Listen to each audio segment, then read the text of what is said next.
Chers amis, quand nous allions ou nous allons à Beyrouth, il y a toujours, au Liban, il y a toujours un moment où votre interlocuteur vous dit « Ah, cher monsieur ou chère madame, si vous commencez à comprendre le Liban, c'est qu'on vous l'a vraiment mal expliqué. » Et je crains que ce soit également le cas des Nations Unies. Si on commence à comprendre le système des Nations Unies, c'est qu'on vous l'a mal expliqué, parce que on est face à deux univers d'une énorme complexité, où on croit, quand on commence à en saisir la clé, que finalement on ne sait rien. Et lorsque le Liban et les Nations Unies se rencontrent, alors là, c'est un défi intellectuel de très haute volée.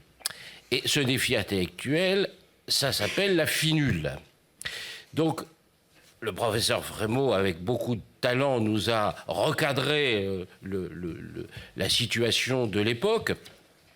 Nous ne sommes pas dans un colloque universitaire, académique, scientifique, nous sommes dans un symposium qui est fait pour que les gens témoignent et racontent leur part de vérité. Pas, on n'en sortira pas avec, on n'aura pas compris le Liban, on n'aura pas compris les Nations Unies en sortant tout à l'heure de notre journée. On aura simplement un peu plus, mieux, je crois, compris et l'armée française et les hommes qui en sont les membres. Vous savez, dans l'histoire militaire, qui est l'histoire militaire de la France, l'histoire de l'armée française plutôt, c'est qu'une question de... Tout est question de génération. Là, nous sommes, d'une certaine manière, parce que nous en avons malheureusement tous plus ou moins l'âge, la génération Liban, qui est aussi un peu celle d'ailleurs de la génération du Tchad.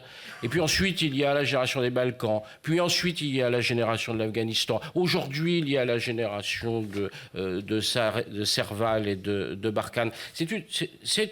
Voilà, les générations se succèdent, les expériences sont différentes, mais ce qui ne change pas, c'est effectivement la confrontation à la guerre, à la violence et finalement à la difficulté de comprendre ce qu'on vit, parce que quand on le vit, en général, on est assez jeune et on est placé dans des situations souvent difficilement compréhensibles. Lorsque les années passent, on se retourne, on regarde, on dit « qu'est-ce qu'on a fait ?»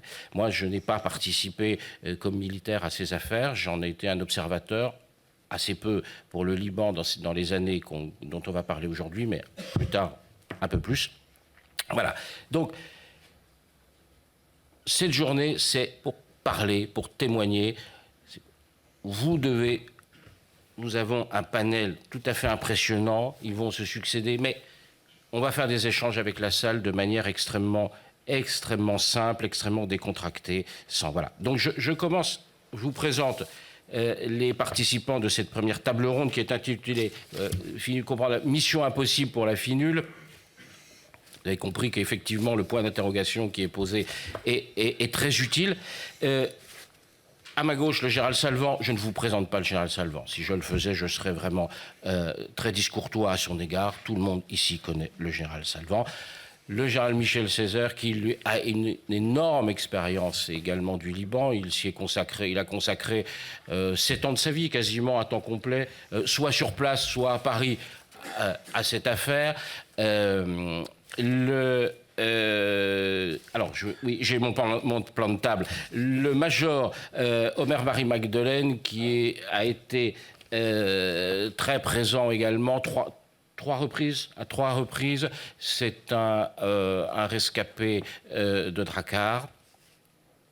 Le colonel Michel Richaud, également 3 ans, 3 déplacements, 3 séjours sur place. Et le capitaine Pierre Pellado, même chose, mais qui à l'époque était caporal-chef. C'est bien ça ? Plus sergent. Ce qui est bien la preuve que l'armée française reste un escalier social. Vous remarquerez, à l'exception, je crois, sauf erreur de ma part, Michel Richaud, que les RPIMA sont très bien représentés sur cette... Alors, pas de polémique entre le 3 et le 8, s'il vous plaît. Vous pouvez tout dire, sauf ça. Voilà. Mon général Salvan, je vous passe la parole. Racontez-nous le Liban tel que vous l'avez connu. Mes chers camarades, parce que je vois bien que dans cette salle, la plupart des participants ont été engagés militairement au Liban. Je crois qu'on ne peut rien comprendre, en étant bien conscient de la difficulté de ce terme de comprendre, on ne peut rien comprendre à la situation actuelle du Proche-Orient et du Liban sans revenir à ce que fut pendant 500 ans la province de Syrie de l'Empire ottoman. Elle comportait ce qui devient, après 1920, la Syrie, le Liban, la Palestine, la Jordanie. Depuis cette époque, Syriens, Palestiniens et même Israéliens ont tendance à se croire chez eux quand ils sont au Liban. Et trop longtemps, après 1948, les gouvernements libanais ont mal réagi pour préserver leur souveraineté. Les communicants prétendent que Syriens et Palestiniens sont frères des Libanais. Les cyniques et les réalistes pensent qu'on a installé les camps palestiniens à proximité des grandes villes pour disposer d'une main-d'œuvre docile et à bon marché. 39 ans après, il m'est impossible d'oublier l'état d'impréparation de nos armées lors des premières opérations extérieures. C'était l'époque où l'on voulait toucher les dividendes de la paix et où on s'imaginait que la guerre était sortie de l'histoire. Rappelons les événements qui ont entraîné l'intervention française. Le 11 mars 1978, des Palestiniens venus de la région de Tyr perpétraient des attentats meurtriers en Israël. Le 18 mars, les forces israéliennes pénètrent au sud du Liban et ne s'arrêtent que devant Tyr et le fleuve Litani. Le 21 mars 1978, je suis prévenu par le chef d'état-major de la 11e division parachutiste que le 3e RPIMA, le régiment que je commande, formera l'ossature d'un groupement mis à la disposition de l'ONU. Il sera renforcé d'un escadron du RICM, l'ancien régiment d'infanterie coloniale du Maroc, que l'on appelle désormais le régiment d'infanterie et de chars de marine, d'un détachement du génie d'hélicoptères. Nous embarquons le 23 mars au soir. Tout avait été oublié depuis l'Algérie et le Tchad. Mon régiment est parti sans une carte, sans documentation sur les procédures de l'ONU, sans renseignements fiables, et en particulier, rien ne m'avait été dit sur l'état d'effondrement de l'État libanais, de sa police et de son armée.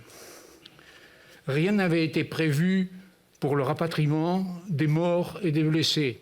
Je rappelle que je fus rapatrié avec d'autres blessés de mon régiment par un avion norvégien, l'armée française n'ayant pas à ce moment-là de moyens aériens pour l'évacuation des blessés. Juste avant mon départ, je fus convoqué à l'état-major des armées. J'y reçus des exposés totalement creux, même ceux du Figaro étaient plus précis. La lecture de la résolution 425 de l'ONU, qui justifiait notre envoi au Liban, était inquiétante.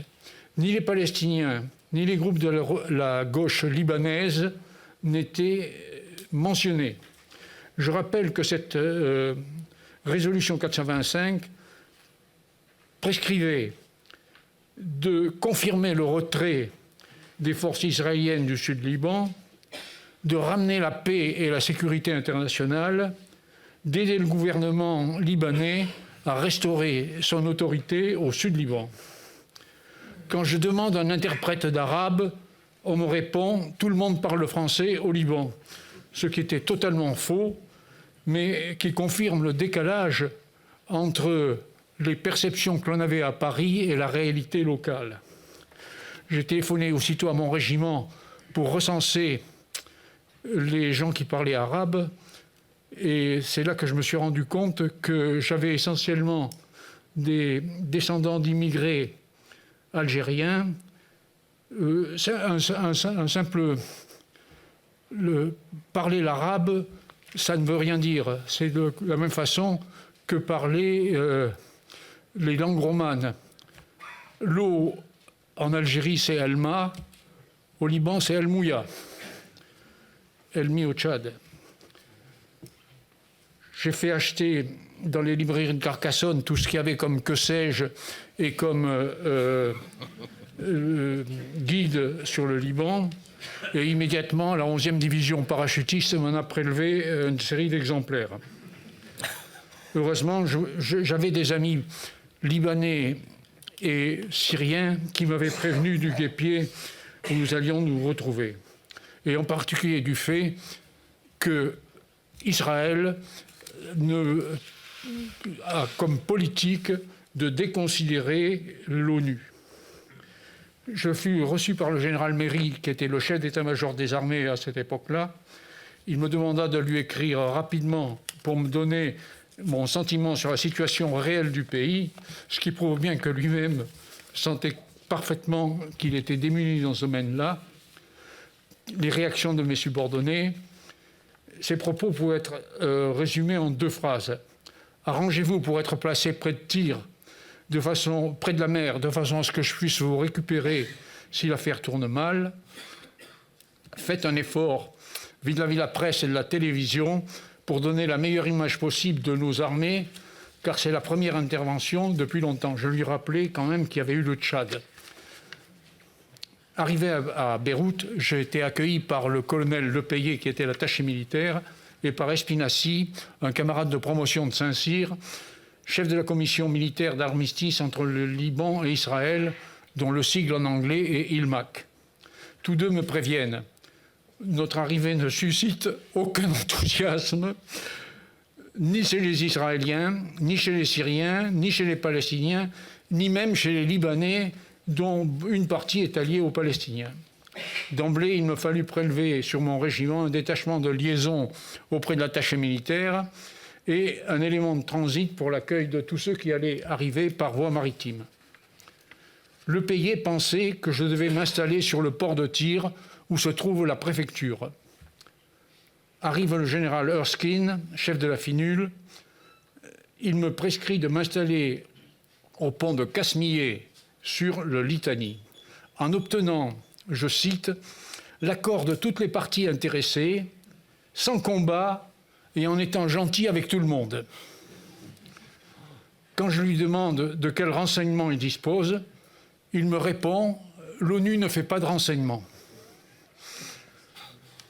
Les discussions avec Lepayet et Espinassi me permettent d'apprendre que le pont de Casmillet est dominé au nord par une crête où sont installés des Mohabitoun, une milice financée par Kadhafi, et que le pont est tenu par 4 groupes différents, ressortissants d'autorités bien entendu différentes. Il me signale quand même que la caserne du groupement libanais à Tyr semble abandonnée et pourrait me servir de base. Le 24, prenant la route de Tyr, je constate que la banlieue sud de Beyrouth est aux mains de groupes armés de diverses obédiences qui font la loi. Une courte halte près du pont de Casmillet permet de confirmer les renseignements que Lepayet et Espinassi m'avaient donnés et de voir la situation absurde où nous serions en nous implantant là. L'idée de s'installer au pont de Casmillet est farfelue et n'a pu germer que dans un esprit onusien ignorant des réalités libanaises et tactiques. Un coup d'audace nous a permis de nous installer à la caserne de Tyr, où les Palestiniens médusés nous ont regardés et laissé faire, et où nous avons mis à l'abri immédiatement des tonnes de munitions et 30 engins blindés. Je pars aussitôt avec Espinassi et un officier américain, Ziegler, qui était notre unique interprète d'arabe, rencontrer les dirigeants des différents groupes de la résistance à Israël, et en particulier Azmi, qui s'avère l'autorité locale de fait. je rencontre une vingtaine de jeunes gens hirsutes et barbus qui dirigent les groupes combattants autour de tir. Le bilan est sans appel. Ils refusent notre installation à Casmier. Je cite, « Nous avons défendu ce pont et nous devons le garder. » Pour eux, il s'agit d'une victoire mythique contre les Israéliens.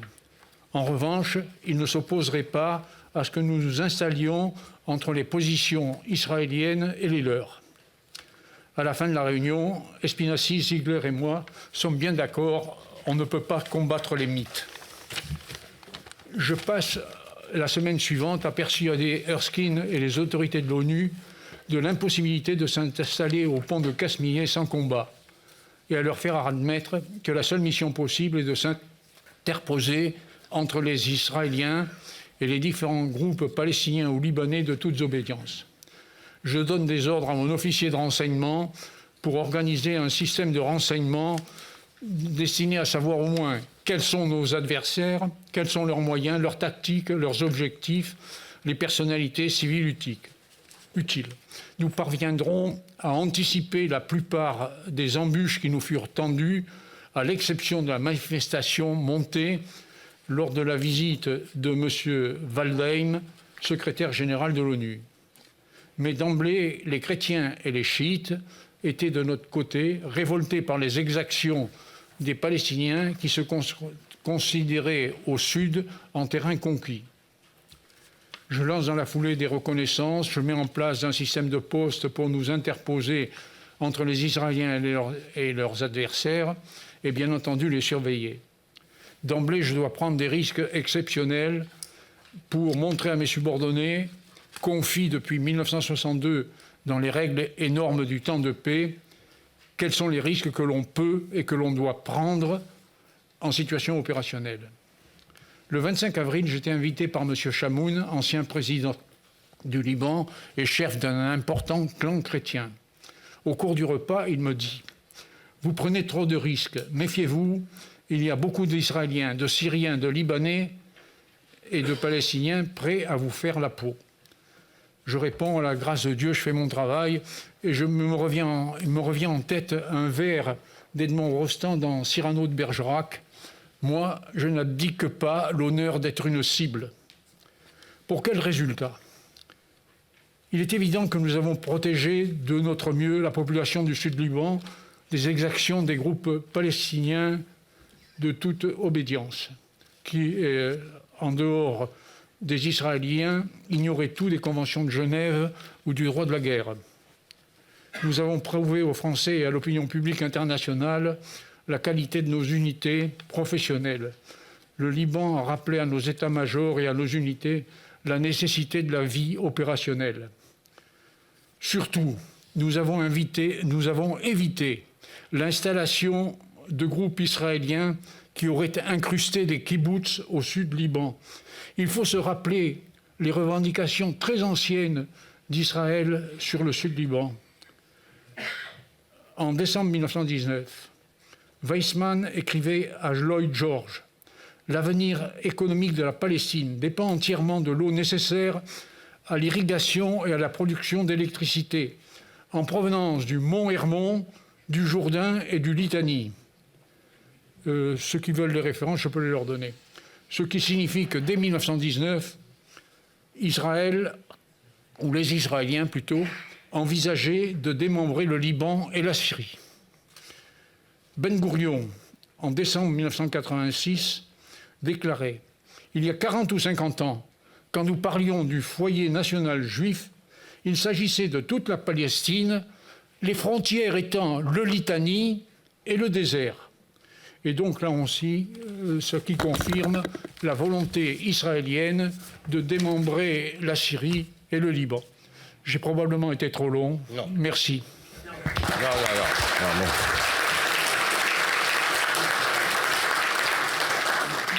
Non, mon général, vous n'avez pas été trop long et vous avez vraiment placé la barre très très haut par cette première intervention parce que voilà, votre témoignage est à la fois extrêmement concret et votre éloge de l'audace et de la prise de risque, je crois que ça parle à tout le monde. Mon général, à vous de relever le gant.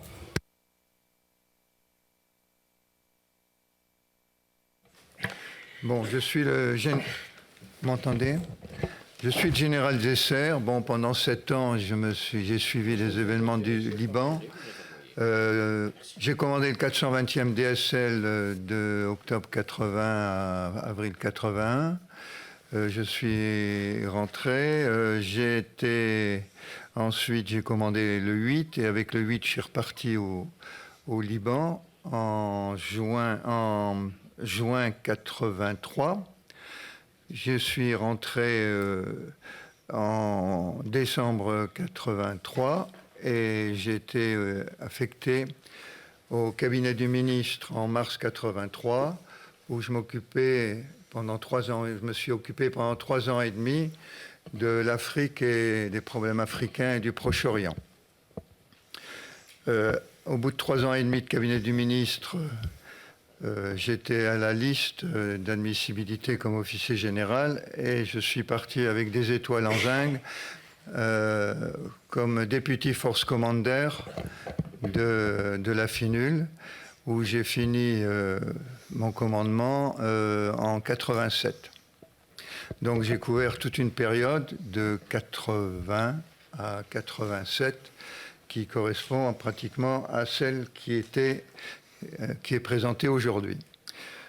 J'ai vécu un certain nombre de choses. Comme patron du DSL, le souci permanent était la sécurité des convois.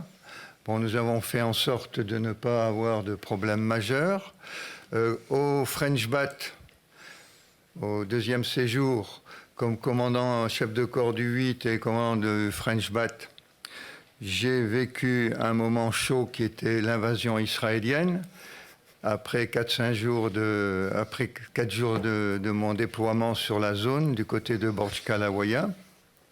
Ensuite, j'ai changé de couleur de béret en septembre et je suis monté à la force multinationale à Beyrouth, où nous nous sommes déployés en grande partie sur Beyrouth-Est, la zone chrétienne, plus le quartier Shia qui était donc chiite, donc à cheval sur la ligne verte, alors que le 3e RPIMA s'occupait des quartiers palestiniens. Vous n'y étiez plus, mon général. Voilà. Et ensuite, à mon retour, 3 ans et demi, j'allais souvent à Beyrouth avec le CEMAT, avec le SEMA, avec le ministre, pour voir l'évolution de la situation de la force multinationale, des casques blancs. Et donc j'ai ensuite terminé comme Deputy Force Commander, général de brigade, où mon souci majeur a été la réduction du contingent français, le redéploiement de la FINUL, des bataillons de la FINUL, après le départ du contingent français, et aussi la création de ce qu'on appelle la Force Mobile Reserve, c'est-à-dire une force à base de blindés légers, pour les interventions majeures dans les incidents entre Nations Unies et Hezbollah, Nations Unies et IDF et les Israéliens. Voilà. Alors je voudrais juste évoquer l'invasion israélienne, qui est un cas tout à fait particulier. Je vais essayer d'être bref. Alors le French Bat reçoit l'ordre en fin 81 d'aller se déployer, d'aller renforcer la FINUL.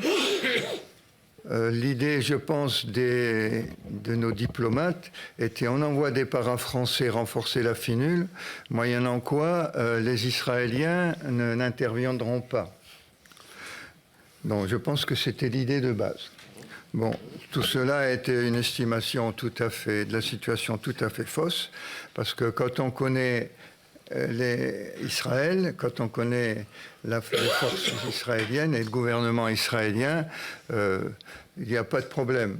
Ils n'en ont rien à faire des appréciations onusiennes ou françaises ou internationales. Donc, mon bataillon débarque à Beyrouth le 31 mai 82. de débarquement est apparu ici, là, sur la projection.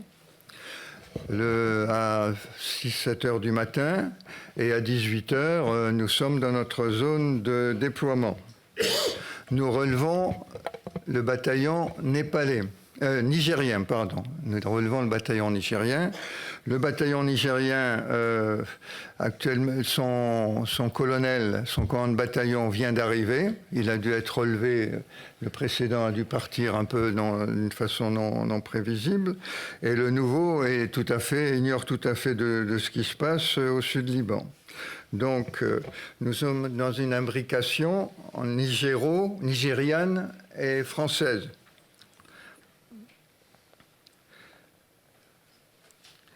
Le 4 juin, c'est-à-dire 4 jours après l'installation, le déploiement, parce que les Nigérians restent dans les bâtiments, les Français sont présents, mais sont sous tente. Donc, c'est une situation très, très particulière et très difficile. Les Nigérians ne veulent pratiquement pas quitter la zone parce qu'ils ont leurs petites habitudes. Donc on se retrouve à 650 para-français mélangés à 250 Nigérians. À partir du 4 matin, les Israéliens tirent sur les positions palestiniennes du château de Beaufort, donc par-dessus notre zone. Vous étiez où exactement? À Borj Kalawaya. Donc, les Israéliens tirent à l'artillerie au-dessus de nous, par-dessus notre zone. Les tirs d'artillerie sont suivis d'interventions aériennes et tout ça se prépare. Bon. Donc, la journée du 4, on assiste à un déploiement de tirs divers et variés. Le 5, on me demande d'aller à Metula pour un problème de mine existant du côté en limite de ma zone vers la zone des milices. Et je me rends à Metula, c'était dans mes fonctions, en Israël, dans le Douat-Gan d'Israël. Et je rencontre là un colonel israélien, bon, je ne donnerai pas le nom, qui me dit, voilà, vous venez pour des mines, on a trouvé des mines. Je dis, des mines, il y en a partout. Entre les cluster bombes, entre les mines qui ont été mises depuis plusieurs années, il n'y a plus aucun schéma, etc.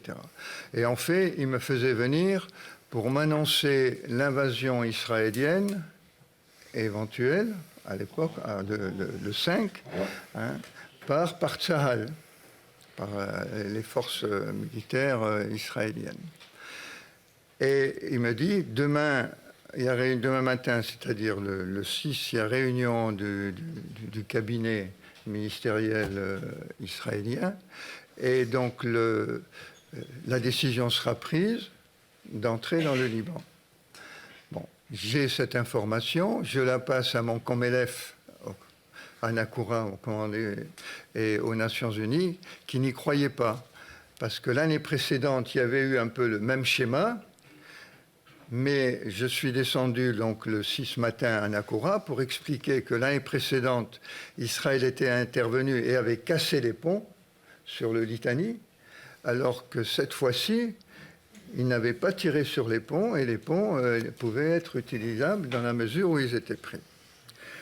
Donc je me retrouve le 6 matin à 11 h avec 80 chars qui rentrent dans ma zone, appuyés par des tirs d'artillerie, et mes paras sont là,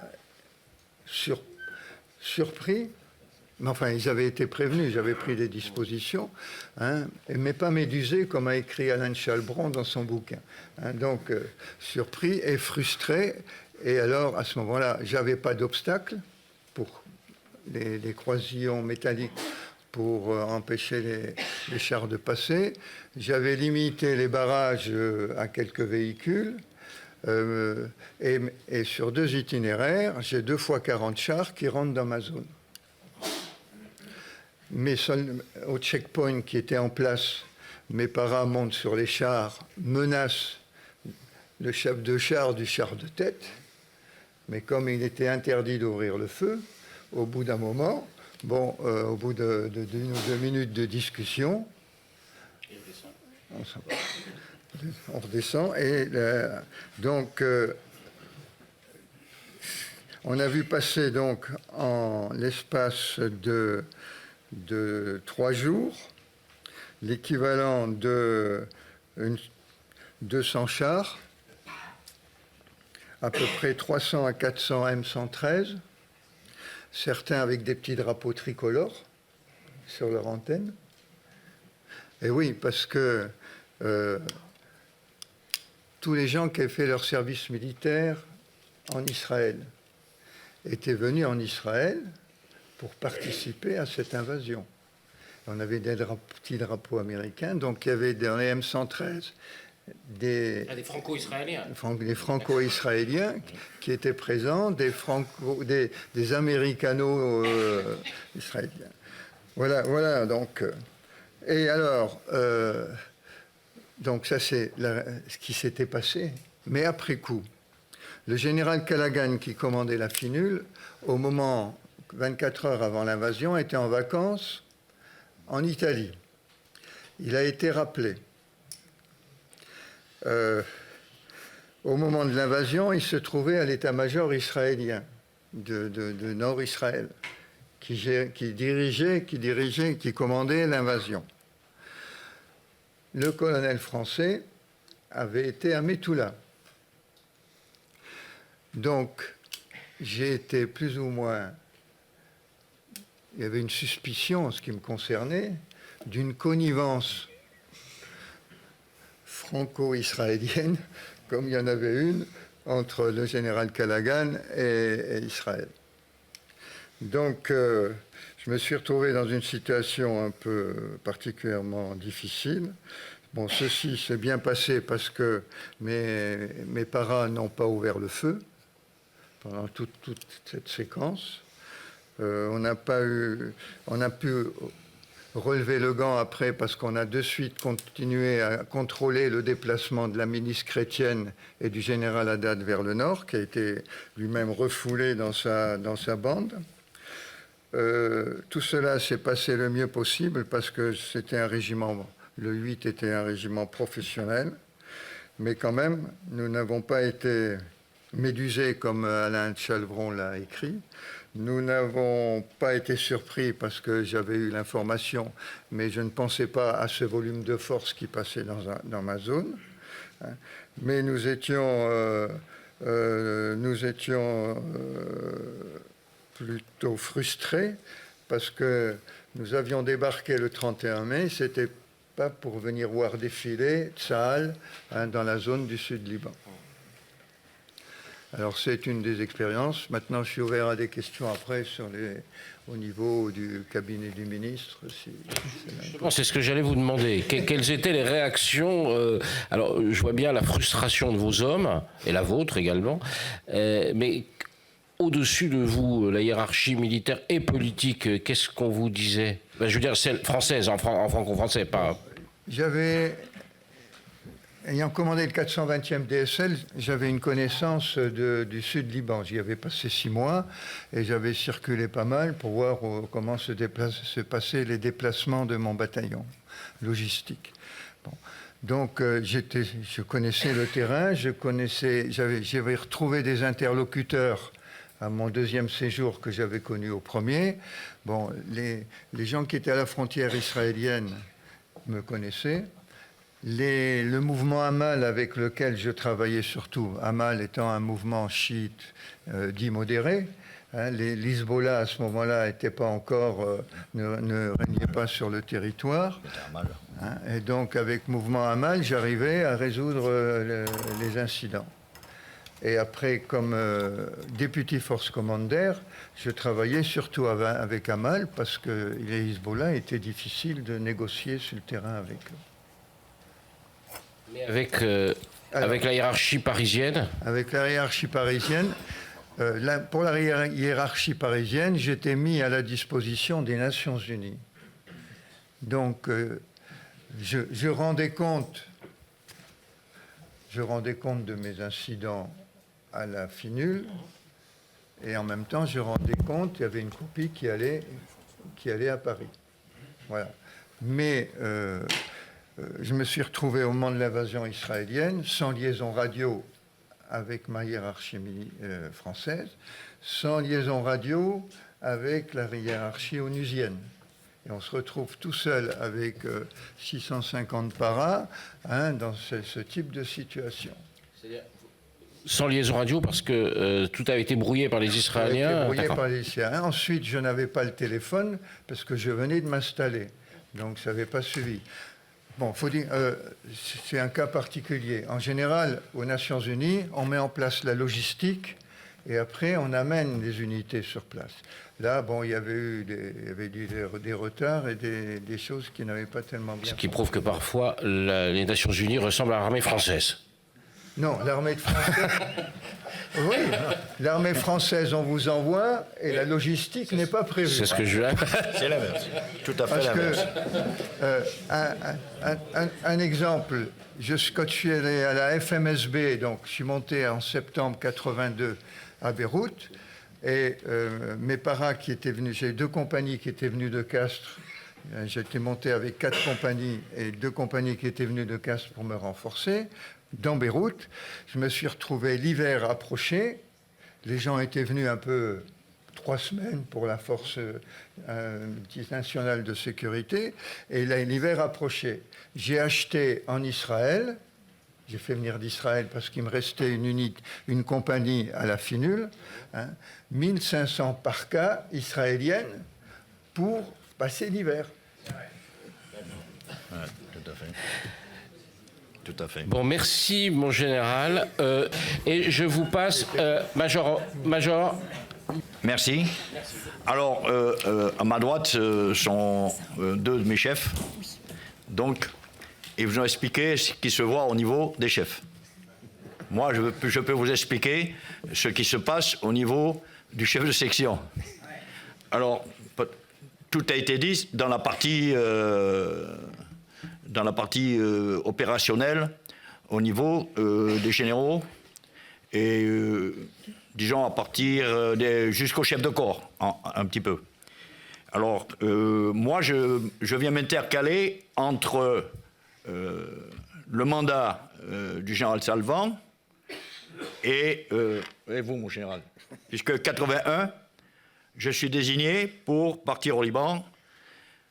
À titre individuel, je suis au 1er RCP, je suis à un détachement qui s'appelle le DAO, prévu pour partir au 1er PIMA, pour faire ce qu'est devenu maintenant le 1er PIMA. On récupérait dans chaque régiment, chez vous aussi, je crois. Donc, c'est cette équipe-là, de types qui sont un petit peu au-dessus du lot, parce qu'on était très bons, pour les envoyer donc au 1er PIMA, former ce qui est devenu maintenant une spécialité qui en ce moment est sur le terrain. Donc, je suis content. J'avais acheté un terrain et je le vends, tout, prêt à partir. Et là, je suis convoqué par le chef de corps qui me dit, mais non, j'ai besoin de vous. Vous partez au Liban immédiatement et vous allez rejoindre le 7e mandat a besoin d'un adjudant-chef rotaillé, ancien, pour mettre un peu de discipline dans une compagnie qui s'appelle la compagnie matérielle. Alors moi, j'étais toujours en compagnie de combat, dans une section de combat. Alors, compagnie matérielle, je ne connaissais pas ça du tout. Donc, discussion terminée très rapidement chez les chefs de corps. Terrain vendu ou pas vendu, possibilité de DAO au 1er PIMA, terminé. Donc, pour moi, la petite chance, mon petit créneau, vu mon âge et mon grade pour aller au DAO, terminé. Donc, je suis détaché comme adjudant d'unité à la compagnie MAT du contingent français à Nakoua. Première expérience, hors compagnie de combat. Donc, je contacte aussitôt mes camarades qui ont été détachés au Sud-Liban en 78-80, avant un briefing prévu à Toulouse, pour leur demander un petit peu de quoi il s'agissait. Alors, je vais vous faire le listing de ce qu'on m'a dit. Anarchie des milices de toute confession. Zone mal définie entre Finule, armée israélienne, milices, d'où difficulté à riposter. Armement français insuffisant, pas d'appui aérien, pas de charlot, pas de canon de 155. Bien sûr, on évoque ce qui s'est passé en 1978. Le général n'en a pas parlé, mais vous savez, pour ceux qui y étaient, dans les années suivantes, qu'il y a eu l'embuscade de 78, qui a été pour nous un choc assez terrible. Ensuite, briefing à Toulouse. Donc on apprend que depuis 1978, ça s'est un peu amélioré. Résolution 425 de l'ONU qui demande aux Israéliens de se retirer du Sud-Liban. Puis, 426, c'est le déploiement de la file 1. Bon. Mais en même temps, il y a la création d'une milice chrétienne au Sud-Liban, qui s'appelle la LS. Donc, vous avez parlé du commandant Haddad, tout à l'heure. Donc, c'est lui qui, avec une milice chrétienne, assujetti aux Israéliens, faisait un peu la pluie et le beau temps au Sud. Avec les autres en face, bien entendu. Hein. La mission qui nous était impartie à l'époque. Interdire les infiltrations de milices, fournir une assistance pour aider à assurer un accès humanitaire aux populations civiles et le retour volontaire des personnes déplacées dans des conditions de sécurité. Confirmer le départ des troupes israéliennes du Sud-Liban, rétablir la paix et la sécurité internationale, aider le gouvernement libanais à restaurer son autorité effective dans la région. C'est pas mal. Alors, pour le 400e DSL lui-même, ravitaillement des camps palestiniens, particulièrement Tyr et Saïda, ouverture de route jusqu'à Beyrouth, protection de nos installations, je dis dans le désordre, hein, ravitaillement des postes. Évidemment, compagnie matérielle, ravitaillement des postes. Donc, on relève le 6e mandat. Donc, j'embarque le 9 avril 1981 à Toulouse, en élément précurseur. Et le gros des troupes arrive par voie maritime. Débarqué à Beyrouth le même jour, je constate avec consternation que la ville est en ruine, bien sûr. Puis un trajet en convoi, encadré par des véhicules armés de l'escorte. Je fais connaissance avec les jeeps, avec les coupes-câbles. Il paraît qu'ils tendent des câbles, et puis... Donc, il y a des coupes-câbles devant les jeeps. Alors, ce trajet se révèle assez long, et nous découvrons des quartiers bombardés, puis un paysage contrasté, de nombreux checkpoints, d'abord de l'armée libanaise, puis de diverses milices, jusqu'à la zone des unités de la FINUL, à Nakoura. Pas d'incident sur le trajet. Donc, arrivé à Nakoura, nous sommes salués par quelques coups de canon de la marine israélienne. Tout le monde connaît les vedettes ceux qui étaient les vedettes qui tirent de temps en temps. Quelques rafales de mitrailleuses par la LS, donc milice chrétienne. Donc 14-5 sur les véhicules. Voilà. Quelques balles traçantes. Ça, c'est pour nous accueillir. Hein. Donc, la relève se fait sans incident. Donc, par rapport à 1978, on est logé dans du dur.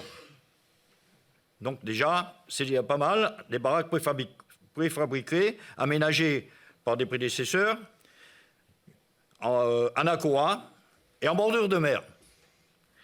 On pensait qu'on pourrait aller se baigner, mais ça n'a pas été tout à fait ça. Donc je prends les consignes assez rapidement.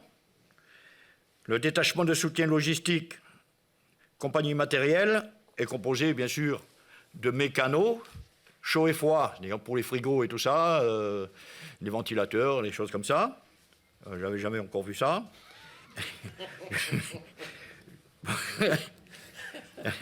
Et là, comme le commandant d'unité avait besoin d'un adjudant-chef pour reprendre en main, en particulier ces sous-officiers qui faisaient simplement l'aller-retour entre ce qui avait été fait en dur, d'ailleurs très bien fait, les garages et leurs chambres, ils avaient un peu oublié le reste.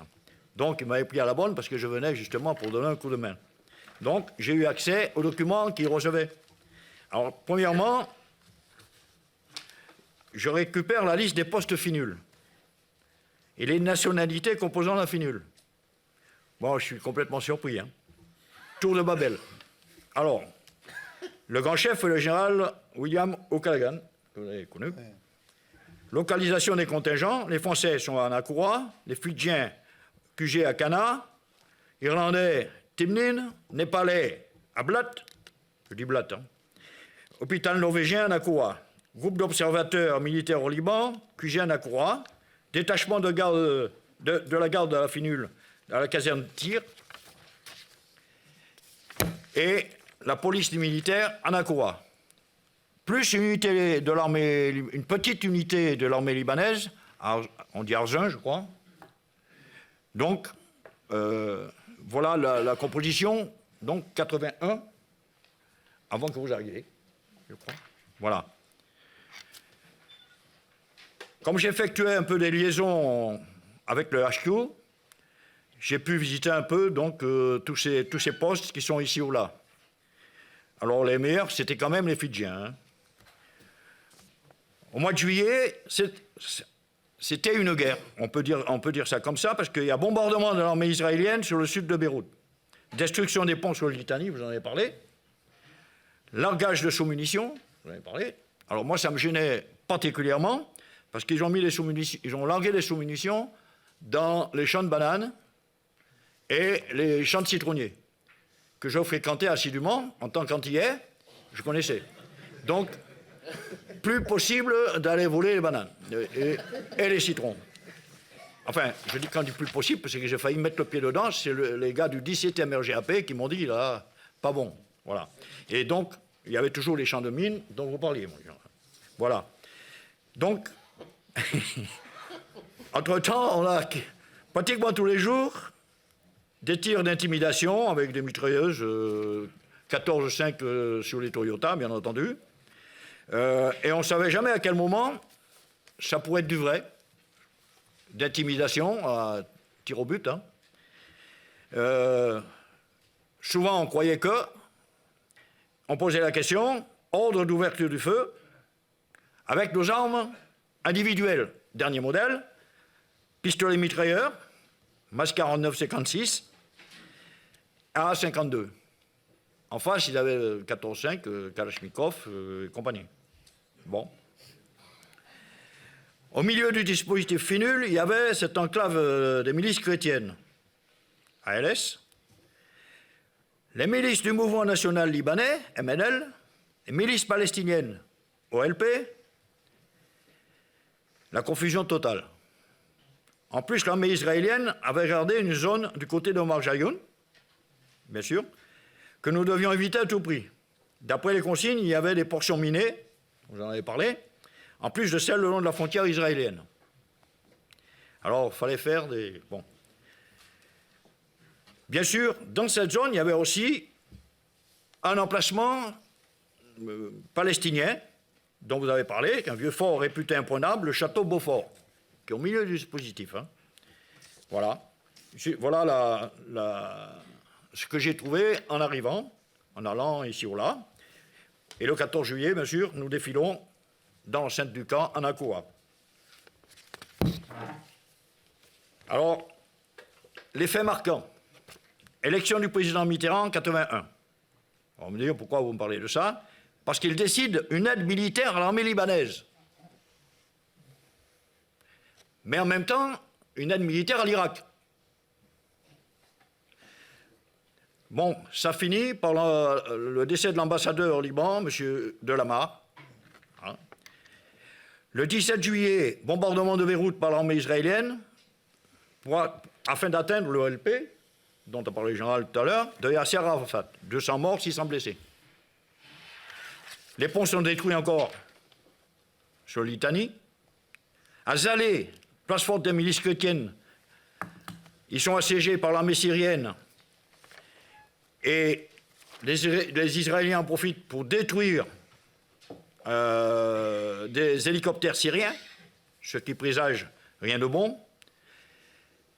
Quelque temps après, ces Syriens, en riposte, installent des missiles dans la Beka, riposte israélienne, menace de guerre, donc israélo-syrienne après ça. Au mois de juillet 81, cessez-le-feu entre Israël et la Syrie. Et pour finir, juste donc au moment, presque avant mon départ, c'était l'assassinat de l'ambassadeur. Pendant ce temps, au sud Liban, qu'est-ce qui s'est passé dans la zone?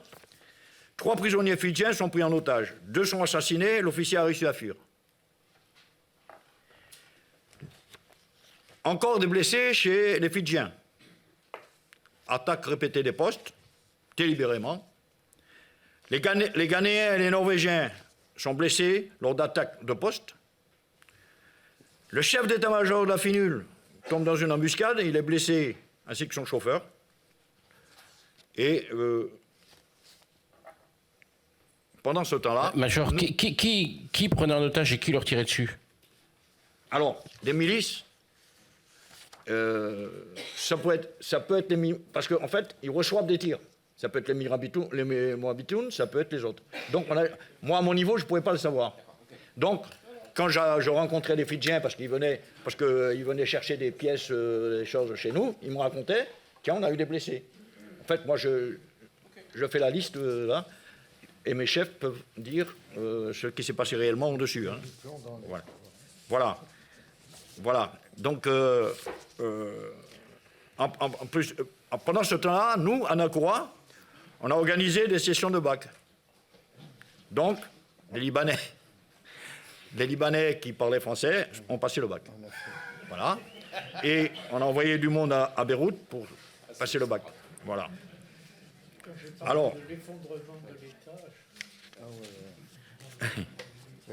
Alors, c'est à cette époque qui va rejoindre le Drakkar que j'ai été... on appelait ça à l'époque adjaqué par des militaires syriens, appelons-les comme ça. En fait, c'était le service de renseignement de Rifat, frère du président de l'époque, El-Assad, oncle du président actuel, qui avait son PC, pas son PC, non, il avait son service de renseignement qui était dans un bâtiment. Bien sûr, autour de ce bâtiment, ils avaient des checkpoints. Je me fais arrêter à un checkpoint avec mon convoi et ils me disent que, comme je suis pris dans la nasse, vous laissez vos véhicules, transmission, armement, on laisse partir. J'allais à Unifield House, qui était donc le foyer, quoi. Voilà. Ils voulaient me prendre tout ça. Ça a failli mal se terminer, je le dis quand même, c'est que mon chauffeur, il a armé la 52 et la Rafale est partie toute seule. Donc, tout le monde a plongé, et ce type, deuxième classe, vous comprenez, je ne sais plus, réflexe extraordinaire, demi-tour avec le véhicule, mon adjoint et les autres véhicules s'étaient un peu éparpillés, donc on a pu se tailler. Voilà. Donc ça c'est... donc,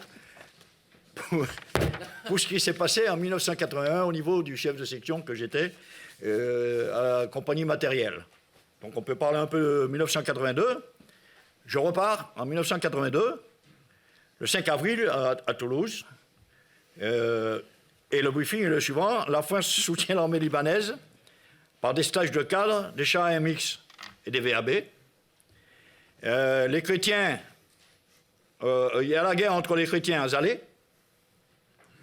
Interposition de la force multinationale.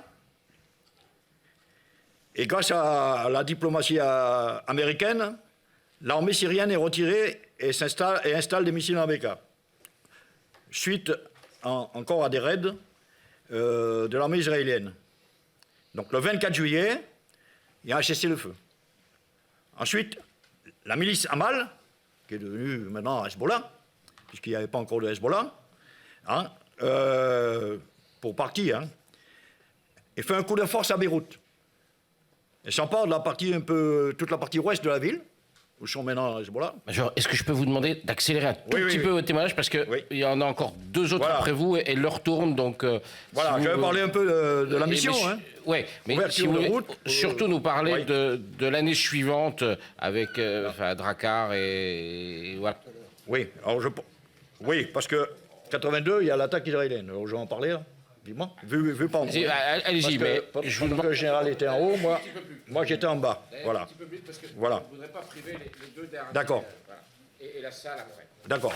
Alors, je vais parler de ce qui s'est passé.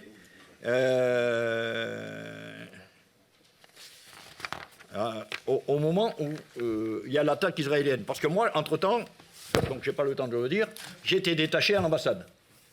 Je suis détaché à l'ambassade pour garder l'ambassade après l'assassinat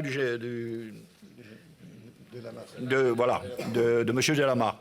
Et à la suite de ça, j'ai une permission, je vais en Israël.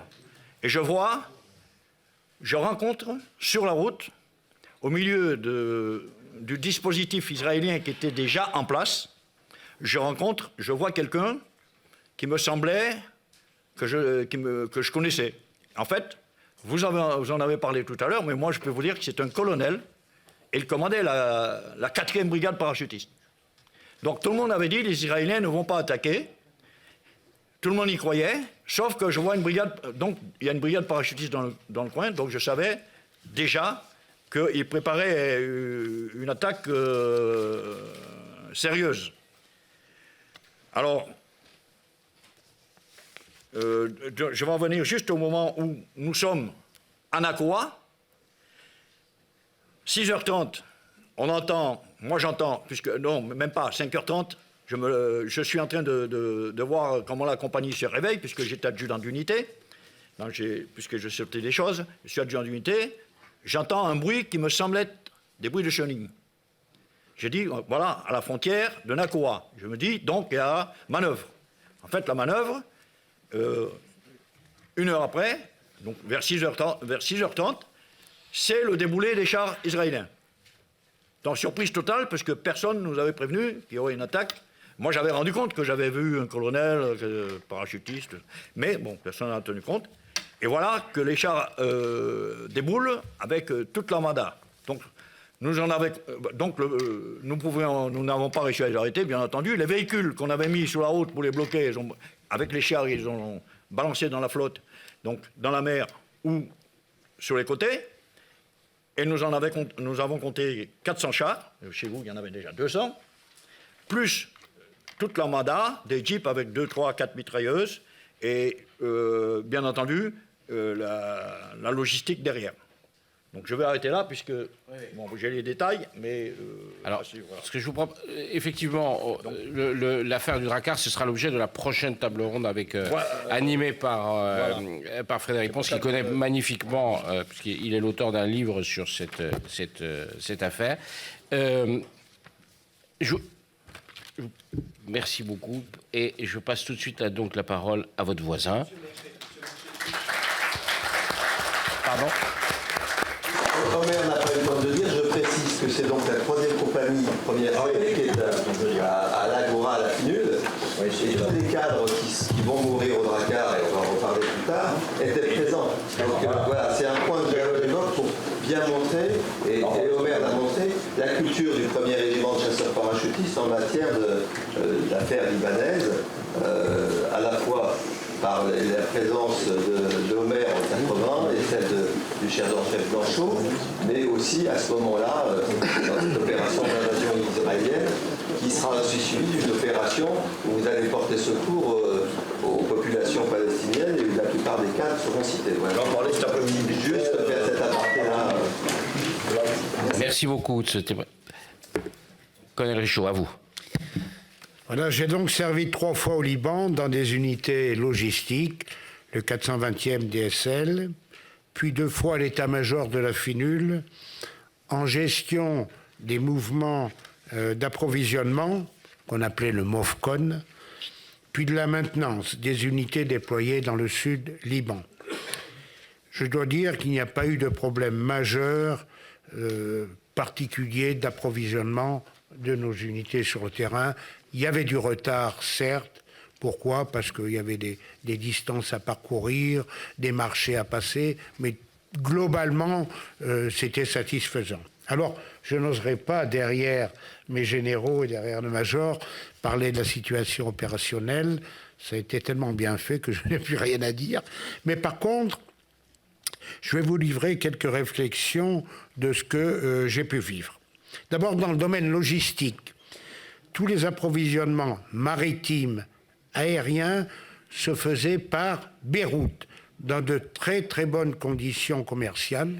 Vous savez que les Libanais sont d'excellents commerçants, mais perturbés par l'action des milices locales qui menaçaient et gênaient nos convois.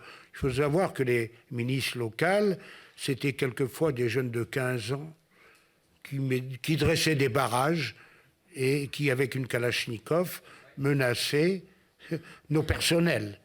Bon, il fallait être très méfiant. Pourquoi? Parce qu'à tout moment, ils pouvaient intervenir pour des raisons que nous ignorions. Mais nous étions quand même très vigilants et nous n'avons pas eu de problème majeur à régler dans ce domaine. Les approvisionnements ont basculé vers Israël, Haïfa et Tel Aviv, après que la situation au Liban ait dégénéré, dans de très bonnes conditions de sécurité, là, nous n'avons rien à dire, mais avec de grosses difficultés commerciales, non-respect des conventions, législation israélienne adaptée. Je m'explique, je donne un exemple concret, lors du réembarquement du premier CP, nous avions fait un inventaire des munitions à ramener. Nos experts du matériel avaient jugé qu'avec 8 conteneurs, c'était bon. Et dès que nous avons contacté les Israéliens, ils ont trouvé à leur niveau des incompatibilités nouvelles de munitions, ce qui fait qu'au lieu de rembarquer dans 8 conteneurs, nous avons rembarqué dans 17 conteneurs. Donc 9 conteneurs en plus pour le local du coup. Voilà. Alors, sur le plan personnel, j'ai participé à l'état-major tactique mis sur pied suite aux attaques du Hezbollah en 1986 sur nos unités. Il y avait eu un incident sur un barrage tenu par nos parachutistes. Oui. Et nous avons monté un état-major tactique, 9e RCP. Et là, je dois dire qu'il y a 2 coups de chapeau à tirer. Premier temps, à nos petits jeunes VSL à qui les ordres avaient été donnés de ne tirer qu'au dernier moment. Ce sont des jeunes qui, 5-6 mois auparavant, étaient en faculté en France et qui se sont conduits d'une manière remarquable. Le deuxième point, c'est de saluer nos camarades fidjiens qui ont certainement sauvé une quinzaine de nos soldats que le DSL ramenait en ambulance et qui ont été arrêtés par des missiles qui voulaient tout casser et tout tuer. Les Fidjiens, sur le barrage, et on a des images de Fidjiens tenant la A52, leur A52, et tirant sur une milice, ils ont sauvé notre convoi. Ils ont d'ailleurs été décorés, en général, de la Légion d'honneur. Voilà. Et ce sont des gens qui tournaient constamment, les Fidjiens, et je me souviens, lors de mon 2e séjour, avoir ramené des petits rubans de Légion d'honneur, parce que les gars étaient à nouveau là, et le général voulait leur remettre à nouveau la Légion d'honneur. Ou du moins changer le ruban, bien sûr. Bien sûr. Alors, quelques réflexions sur la FINUL. Alors, la FINUL a été ma première grande mission au PEX. On ne peut pas rester insensible à cette période dense en événements qui vous ont été décrits dans le détail, diplomatiques, politiques et militaires. Que dire du rôle de la FINUL sur la terre d'un pays devenu instable politiquement, sans grande envergure diplomatique internationale? La FINUL a œuvré pour la paix dans cette région, c'est indéniable. Elle a été très gênée dans sa mission par, premier temps, la surpuissance militaire israélienne, qui lui permettait des actions de tout ordre, terrestres, aériennes, maritimes, face à un adversaire peu armé et aux options politiques hétérogènes. Nous avions de tout. Dans les milices, il y avait de tout, mon général. C'est bien ça. Hein. On n'arrivait pas à cerner. On croyait avoir trouvé une milice. En fait, c'était un mélange de locaux qui constituaient des milices. C'était très, très hétérogène. Et quand je dis qu'il y avait surpuissance militaire israélienne, j'ai souvenir des F-16 qui, pour attaquer la Beka, se mettaient aller au large de Nakura, passaient à une centaine de mètres au-dessus de nos têtes et 2 minutes après bombarder la Beka. Mais l'ONU ne pouvait absolument rien faire, bien sûr, dans ce domaine. Voilà, pour vous dire que la surpuissance militaire israélienne a beaucoup gêné l'ONU. Deuxième point qui a gêné l'ONU, je crois que c'est l'intransigeance politique israélienne qui concerne la défense du pays. Les Israéliens n'ont jamais toléré que leur pays soit menacé. Et quel que soit le type d'attaque contre Israël, y répliquer, et quelquefois d'une manière démesurée. Je dis toujours, et je ne dois pas être loin de la vérité, mon général, parce que j'ai servi sous les ordres du général Zesser, quand un Israélien recevait une rafale de Kalachnikov, il répondait par du 155 pendant une demi-heure. Voilà. En gros, c'était ça. Avec les dégâts que ça pouvait causer sur le plan du patrimoine libanais et sur le plan humain. Mais ça, c'était pas tellement le problème des Israéliens. Et bien sûr, ils avaient affronté un adversaire qu'ils côtoyaient depuis 1947. Mais enfin, bon, il faut savoir qu'ils ne faisaient dans ce domaine aucun cadeau. Le troisième point qui a gêné l'ONU, je crois que c'est l'impuissance diplomatique des Nations Unies. Soutien sans condition des États-Unis envers Israël, qui allait jusqu'au soutien des représailles israéliennes. Bon. Deuxième point, c'était l'intransigeance des Russes au sein du Conseil de sécurité qui soutenait l'action des milices d'une manière un petit peu camouflée, mais effective sur le terrain. Et enfin, il y avait au niveau du Conseil de sécurité impossibilité d'un accord qui dégénérait sur le terrain et qui favorisait l'action d'Israël, qui exploitait bien ces discordances entre les grandes nations. Alors, pour répondre à notre préoccupation du jour, FINUL utile ou pas, je dirais que la FINUL a été une force d'interposition, peut-être pas toujours efficace, mais quand même crédible, qui a empêché des affrontements directs entre les milices, entre les Israéliens, l'ALS, les chrétiens, etc., qui auraient été absolument meurtriers. Car si les Israéliens ne respectaient pas toujours, ou même pas du tout, les résolutions du Conseil de sécurité, ils gardaient envers les unités des Nations Unies un certain respect, et quand même, ils n'allaient pas jusqu'à attaquer les forces de l'ONU. Ils se méfiaient, parce que quand en face, on a le 3 ou le 8, le premier RCP ou le 9e RCP, on ne fait pas tout à fait ce qu'on veut. Voilà.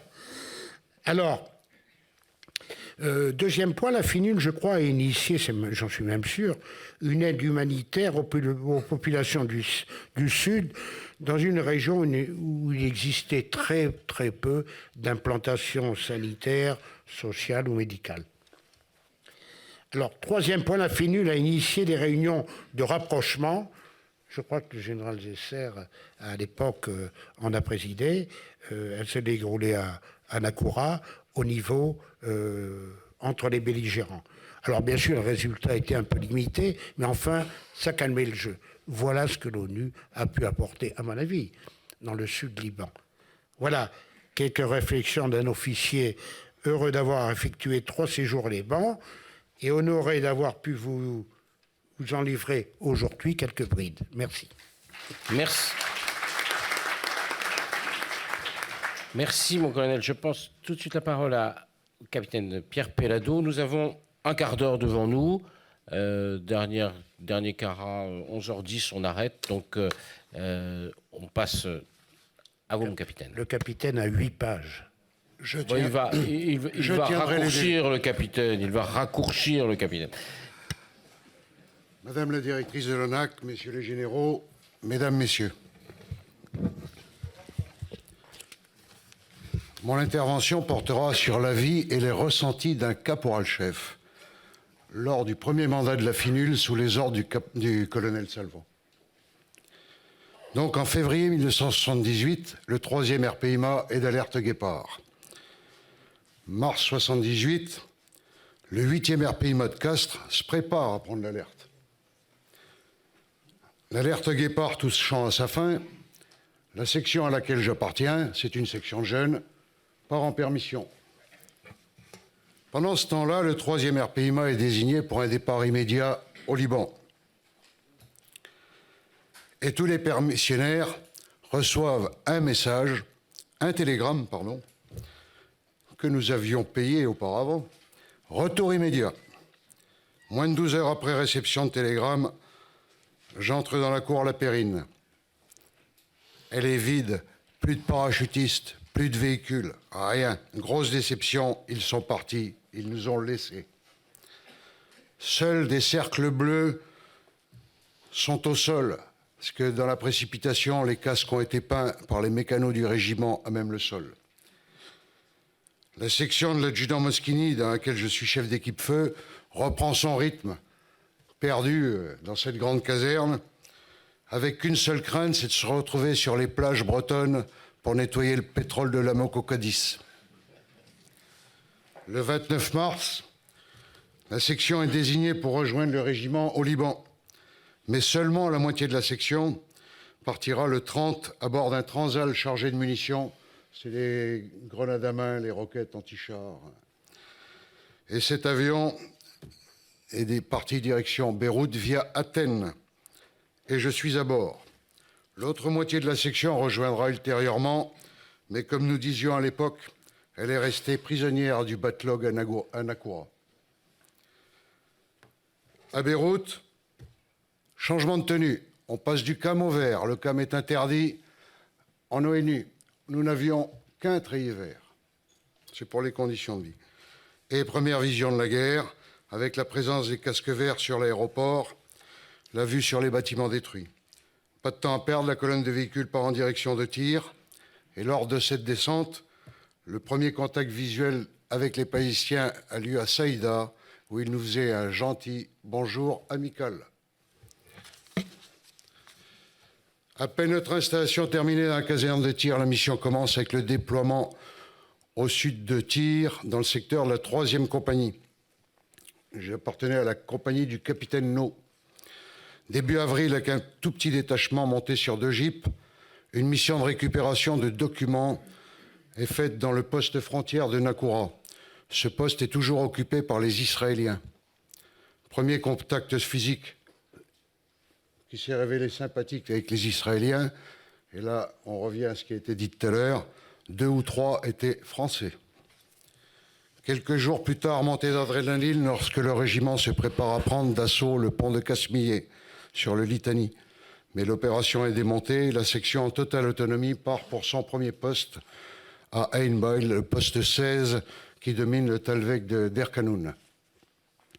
À partir de ce moment-là, nous ne quitterons plus les postes et mettrons en application le savoir-faire technique et tactique. Organisation du terrain, vie en campagne, les checkpoints, patrouilles jour et nuit, ratissage dans les orangeries. À cette occasion, nous avons découvert des vedettes, des bateaux dans les orangeries. Embuscade, poste d'observation.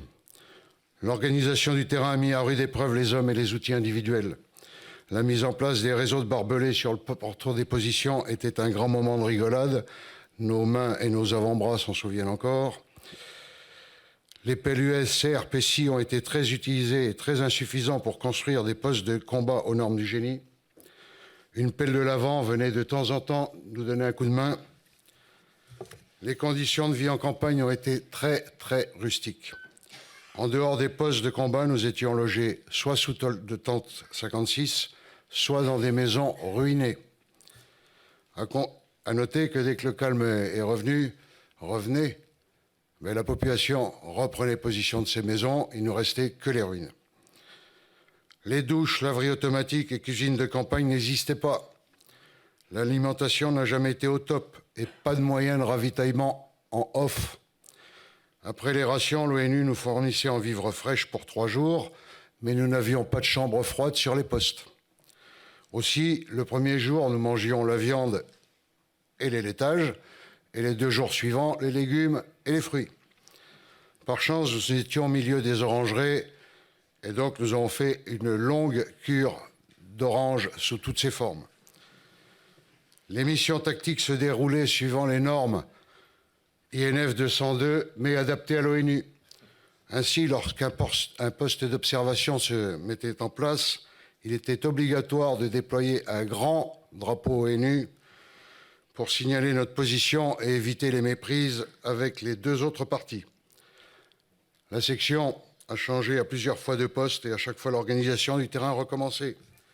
Après la première montagne, nous avons pris position en bordure de mer, à l'ouest du poste 11, au sud du camp de Rachidier, dans une ancienne position israélienne. C'était une position de blindés très adaptée pour l'infanterie. Donc nous étions au bord de la mer, mais la baignade était interdite. Normal, on n'avait pas de maître nageur sauveteur. Puis nous sommes repartis dans la montagne sur un piton chauve, encore une fois sur une ancienne position israélienne. Sur ce poste, c'était jour et nuit dans les postes de combat, car la seule toile de tente 56 que nous avions, et qui était le seul point d'ombre, nous servait uniquement pour les repas et servait de poste de commandement à la section. Puis la 3e compagnie a été regroupée à Cana jusqu'à la fin du mandat. Pour moi, la fin du mandat était, comme une bonne partie du bataillon, un passage par la tente des épateux dans l'hôpital norvégien de Nakura. L'attente du rapatriement a été très longue, sous une toile de tente pourrie, ouverte à tous les vents, cernée par un réseau de barbelés et avec pour lit une civière posée sur tréteau. Pendant toute la durée de la mission, les relations avec les Libanais ont toujours été excellentes. Les Palestiniens avaient des choufs en permanence aux abords de nos postes.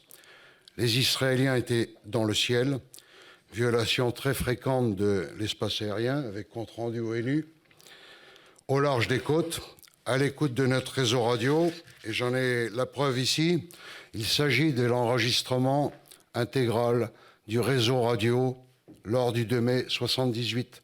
Je la remettrai à l'ECPA à l'issue, Madame la directrice. On y entend bien évidemment le colonel Salvant et tous les commandants, chef Ops et consorts, et les Israéliens. Et les Israéliens étaient certainement pas loin de nos positions, déguisés comme toujours. Les 15 de la section, tout grade confondu, ne rechignaient jamais devant l'effort. Ainsi, l'ambiance a toujours été excellente. De plus, la non-existence d'Internet et de téléphone mobile font que dans nos rares moments libres, nous restions ensemble et essayions de nous distraire avec le tarot, les échecs et même la pétanque. La pétanque avec des cailloux. Chose qui a bien changé maintenant, tout le monde s'enferme sur sa console, dans sa piole, climatisée. C'est regrettable. Pendant le mandat, nous pouvions nous oxygéner 3 jours en Israël et 15 jours en Israël ou en France. Quand on venait en France, le billet d'avion était à la charge du soldat. Le moral était très bon car le courrier fonctionnait bien et nous savions que nos familles étaient soutenues et informées par Madame Salvant et la base arrière. La preuve en est, et lorsque j'ai été rapatrié lors de la dernière évacuation sanitaire, ma fiancée, qui est devenue mon épouse après 3 reports de date de mariage cause finule, elle l'est toujours, mon épouse, donc c'était pas mal, a su avant moi le jour, 19 septembre 1978, et l'heure de poser de la caravelle en provenance de Tel Aviv, la caravelle présidentielle en provenance de Tel Aviv, et on a envahi l'hôpital Robert Picquet à Bordeaux. Après 2 mois de PATC, la vie a repris. Retour au régiment, affectation à la compagnie instruction pour encadrer des jeunes. On était en pleine forme après une hépatite virale, mais à l'époque on ne discutait pas. Et comme on était inapte outre-mer, on ne pouvait pas nous mettre ailleurs. Dès que l'aptitude outre-mer a été retrouvée, j'ai été muté à la section TAP de Nouméa, puis de mutation en mutation, d'OPEX en OPEX, dont Diodon 1 et Diodon 4, où j'étais chef de groupe de combat. J'ai servi jusqu'en 2008. Pour conclure, bien que le prix Nobel de la paix ait été attribué en décembre 1998 aux soldats de la paix, donc également aux soldats de la finule, pour la réussite du rétablissement de la paix et de la sécurité. À la question la finule Mission Impossible, je répondrai, cela fait 40 ans que cette force déployée, alors j'en ai terminé.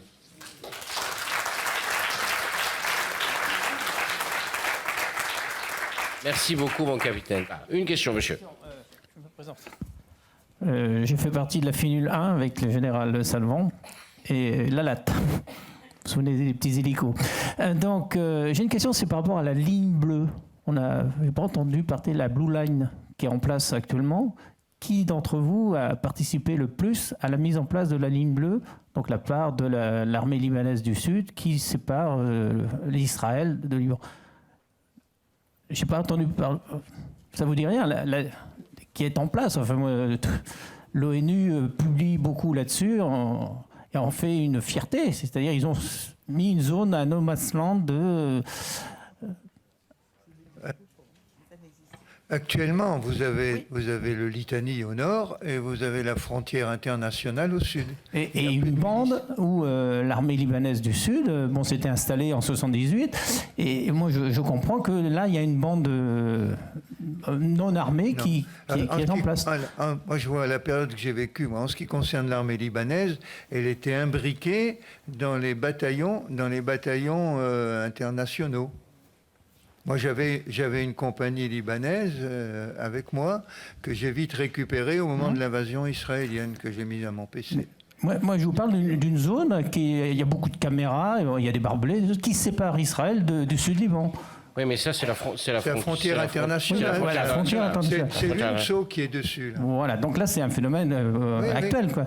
Oui, et vous avez participé à la mise en place de ça, dans les états-majors? L'UNSO, ça date, je crois, de 58. Hein. Les postes de l'UNSO, les postes d'observation de l'UNSO. En fait, la frontière est à Rosh Hanikra, au-dessus de Nakora, juste tout en haut. Donc, Rosh Hanikra, où il y avait le fameux type des services secrets là, que tout le monde connaît, c'est là, la frontière. À l'époque, à notre époque. Mais toujours là.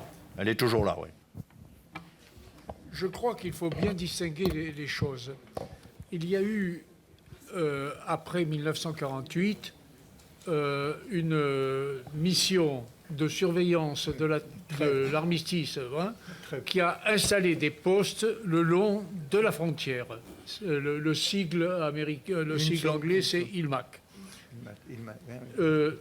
Lorsque la résolution 425 est arrivée, elle dit très nettement que la finule s'installe entre le Litanie et la frontière internationale. Bon, je vous ai dit que l'armée libanaise, pendant la guerre civile, s'était effondrée. Elle est revenue à la vie petit à petit.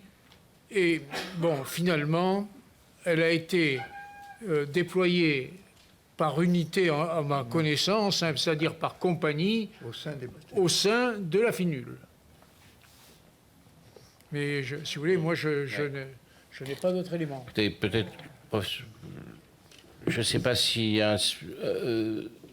Frédéric Ponce, qui connaît ça parfaitement, va peut-être pouvoir nous éclairer un tout petit peu. Puis de toute façon, ensuite, il va prendre le relais à ma place, parce qu'on arrive au terme de notre première table ronde. En fait, c'est pour échauffer ma voix que je prends la parole, c'est tout. Non, simplement, la ligne bleue, c'est une ligne de démarcation établie en 2000 par l'ONU entre Israël et l'État libanais. Donc il y a la frontière officielle qui date de 1923, confirmée en 1949, etc. Mais à la suite de l'occupation israélienne du Sud-Liban et du retrait israélien, l'ONU a voulu arbitrer et a établi une ligne bleue. La ligne bleue qui est une sorte de surfrontière qui est reconnue par Israël, mais pas reconnue par le Liban. Et il y a notamment, dans cette histoire de ligne bleue, le problème des fermes de Sheba, qui est un point de crispation permanent depuis 2000 entre Israël et le Liban. Voilà, la ligne bleue, c'est une fiction onusienne de plus. Je vous avais bien dit en commençant que si on croit avoir compris le Liban, c'est qu'on nous l'a mal expliqué. Mais là, tu as quand même réussi à nous éclairer, bravo. Mais je serais incapable de répéter. Bon, chers amis... C'est pour ça qu'on fait la différence entre finule 1 et finule 2. Actuellement, on est dans au niveau de FINUL 2. Chers amis, il est 11h10. J'ai accompli ma mission avec une petite pensée aussi pour actuellement les 600 et quelques soldats français qui servent toujours là-bas. Voilà, hein, ne les oublions pas. Il y en a toujours, je crois, c'est 650, quelque chose comme ça. Voilà, ils sont toujours là-bas, 40 ans après. Il y a encore des soldats français qui sont au sud du Liban. On voulait leur envoyer un petit salut amical. Merci à tous.